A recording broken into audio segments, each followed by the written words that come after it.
कल 4 मई का दिन देश की राजनीति की दिशा और दशा तय करने वाला था। दरअसल कल 4 मई को आए 5 राज्यों के चुनावी नतीजों में से 3 में से बीजेपी ने बाजी मार ली। बीजेपी ने असम में सत्ता बरकरार रखी, तो वहीं पश्चिम बंगाल में टीएमसी को हराकर भाजपा पहली बार सत्ता में आई। पार्टी 10 साल में 3 सीटों में से 206 सीटों तक पहुंच गई है, जो ऐतिहासिक है। इसके अलावा बीजेपी ने पुडुचेरी में सहयोगियों के साथ सरकार बचाने में सफलता हासिल की है। इन परिणामों ने यह साफ कर दिया है कि अब भाजपा राष्ट्रीय राजनीति की सबसे प्रभावशाली चुनावी ताकत बन गई है। आपको बता दें कि 5 में से 3 बीजेपी की सरकार बन गई है। 5 में से 3 राज्य हैं जिनमें बीजेपी की सरकार बन चुकी है।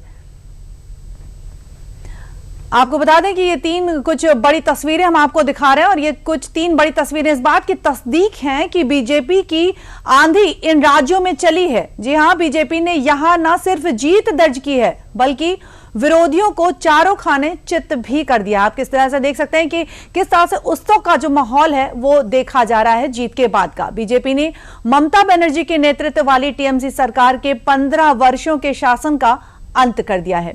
बीजेपी ने 200 से अधिक सीटों के साथ बंगाल में प्रचंड बहुमत से जीत दर्ज की, तो वहीं टीएमसी 81 सीटों पर सिमट गई। आप तस्वीरों में देख सकते हैं किस तरह से आतिशबाजी का जो नजारा है वो दिखाई दे रहा है। लोगों में किस तरह से उत्सुकता का माहौल भी देखा जा रहा है। आपको बता दें कि बीजेपी ने 82 सीटें जीती हैं, जबकि उनके सहयोगी एजीपी और बीओपीएफ ने 10-10 सीटें जीती हैं। कांग्रेस सिर्फ 19 सीटों पर सिमट गई है, तो वहीं पुडुचेरी में एनडीए ने वापसी कर ली है।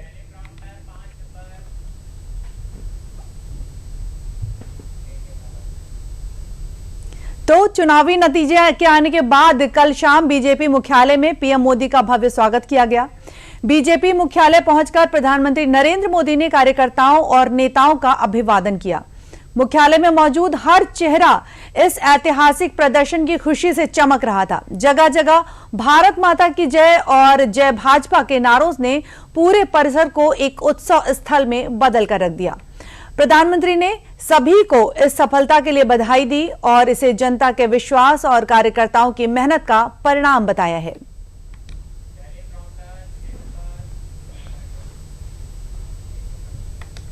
पश्चिम बंगाल चुनाव में भाजपा की प्रचंड जीत का सबसे अहम फैक्टर पीएम मोदी का मैजिक रहा है। जी हां, पीएम मोदी का 242 सीट पर प्रचार 184 में भाजपा जीत गई है। पीएम मोदी ने बंगाल की 294 सीटों में 242 सीटों पर प्रचार किया। 242 सीटों में से 184 सीटों पर भाजपा की जीत हुई है। साथ ही भाजपा ने राज्य में 208 सीटें जीती। जिन सीटों पर पीएम मोदी ने सभा या रोड शो किया, वहां पर पार्टी का जो स्ट्राइक रेट रहा वो 76% रहा है। और इसके अलावा झारग्राम में झालमुड़ी खाने वाला पीएम मोदी का जो वीडियो था वो भी खूब वायरल हुआ था।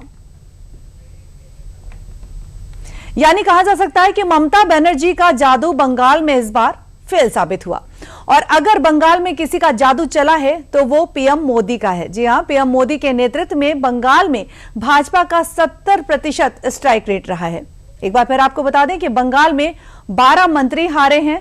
भाजपा का 70% स्ट्राइक रेट रहा है। यानी बंगाल में भाजपा ने 293 में से 206 सीटें जीतकर करीब 70% का स्ट्राइक रेट हासिल किया। टीएमसी 81 सीटों पर सिमट गई और उसका स्ट्राइक रेट करीब 27.6% रहा।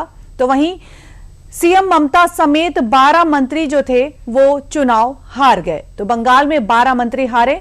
भाजपा का जो स्ट्राइक रेट रहा वो 70% रहा। कहा जा सकता है कि 1972 के बाद पहली बार पश्चिम बंगाल में अब ऐसी पार्टी की सरकार होगी जो केंद्र में भी सत्ता में है। आपको बता दें कि बंगाल में इस बार काफी सालों बाद वही सरकार बन रही है जो केंद्र में भी सत्ता में भी है। तो बंगाल में भाजपा ने बिना चेहरे के चुनाव लड़ा, इसलिए सबसे बड़ा सवाल यहां पर यह उठता है कि कौन मुख्यमंत्री होगा। जी हां, संभावित नामों की बात कर आपको बता दें तो संभावित नामों में शुवेंदु अधिकारी, सुकांत मजूमदार, दिलीप घोष और समिक भट्टाचार्य का नाम सबसे आगे है। यहां पर यह भी एक बात होती है कि पार्टी किसी महिला चेहरे को भी ला सकती है। बंगाल के अलावा बीजेपी ने असम में भी ऐतिहासिक जीत दर्ज की है। जीत का क्या कुछ फैक्टर है वो भी हम आपको बता देते हैं।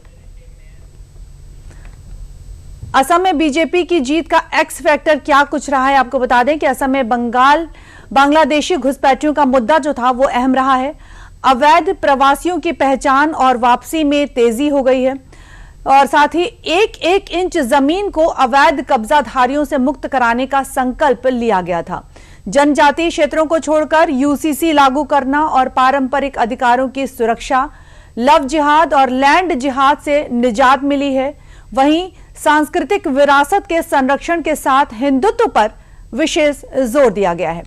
असम में महिला सशक्तिकरण पर भी जोर दिया गया है। ये कुछ खास फैक्टर जो हम आपको बता रहे हैं जिससे जो असम में बीजेपी की जो जीत है वो हासिल हुई है। कुछ फैक्टर थे जिन मुद्दों पर बीजेपी की जीत हासिल हुई है। यानी 3 राज्यों में मिली ऐतिहासिक जीत के बाद पीएम मोदी ने पार्टी मुख्यालय पर कार्यकर्ताओं को संबोधित करते हुए कहा कि यह जीत ऐतिहासिक और अभूतपूर्व है। ये दिन ऐतिहासिक है, अभूतपूर्व है। साथियों, मैं आज चुनाव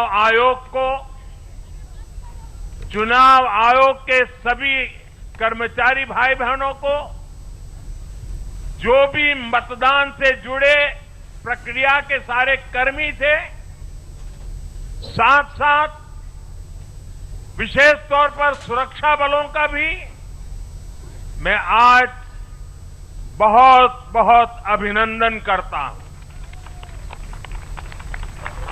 साथियों, आज देश के 20 से ज्यादा राज्यों में भाजपा एनडीए की सरकारें हैं। हमारा मंत्र है नागरिक देवो भव। हम जनता की सेवा में जुटे हुए हैं।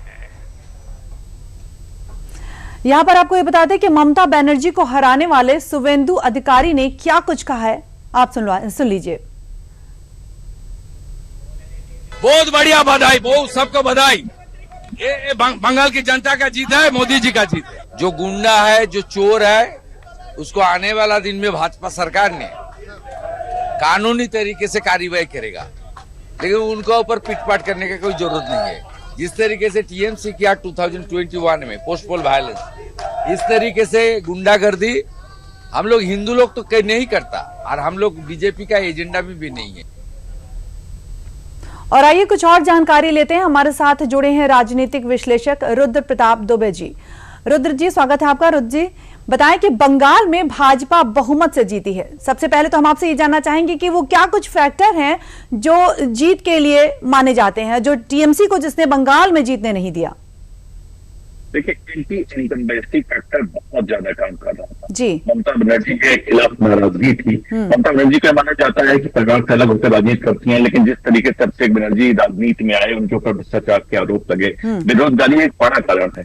निधि जी, यहाँ पर यह भी बात जाननी जरूरी है कि भारत के 3 ऐसे राज्य हैं जहाँ अल्पसंख्यक वोटर निर्णायक भूमिका में रहते हैं, जम्मू कश्मीर, असम और बंगाल। और यहाँ इन 3 राज्यों में 2 राज्यों में भाजपा ने सरकार बना ली है। तो वो जो सबका साथ सबका विकास वाला नरेंद्र मोदी जी का फलसफा है, वो अब लागू होता हुआ दिखाई पड़ रहा है। दूसरी बात, भारतीय जनता पार्टी के बारे में ये कहा जाता है कि जहां उनकी सरकार है वो पुनर्विजय प्राप्त करके आते हैं।